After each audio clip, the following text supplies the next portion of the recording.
More money for masters, none for you. As the nation's economy seesaws between bubble and bust, people are becoming more and more aware of the obscene levels of disproportion between average workers and their CEOs. During congressional hearings where businessmen begged while politicians lectured, much was made of the costs of private jets used to carry them to Washington. But this was actually a pittance when one considers the rarely discussed issue of executive compensation.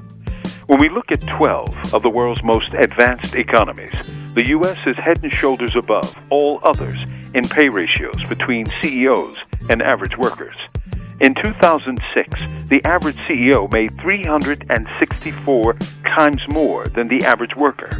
As amazing as this sounds, this was down substantially from 2000, when CEOs made 525 times more than the average worker. In 2007, it was 344 times more than the average worker. As crazy as this sounds, it's normal when one considers the bubble that is the nation's boardrooms, where buddies look out for buddies, almost completely divorced from the company's performance. The other reason such arrangements are rarely successfully opposed is that they are based on contracts signed between corporate boards and CEOs, and are often the terms upon which a CEO joins a firm. Contracts are the bedrock of American business, and indeed among the foundations of the U.S. Why so? Read the U.S. Constitution. There it is, Article 1, Section 9. No state shall pass any law impairing the obligation of contracts.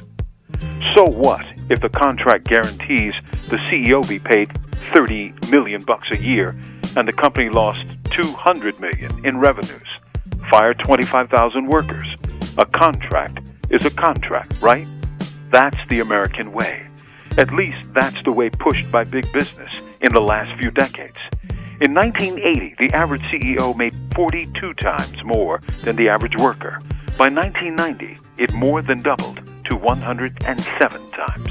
As the economy was falling like dominoes, Wall Street paid out $33 billion in executive bonuses just last year. It's hard to resist the temptation that business is just a machine, a money-making machine, to benefit the CEO, the board, their cronies, occasionally shareholders, and least of all, employees. It is precisely this machine that built the subprime problems, the foreclosure plague, and the present economic repercussions of the latest bursting bubble of wild speculative greed, while paying CEOs fortunes fit for kings. From death row, this is Mumia Abu-Jamal. These commentaries are produced by Noel Hanrahan for Prison Radio.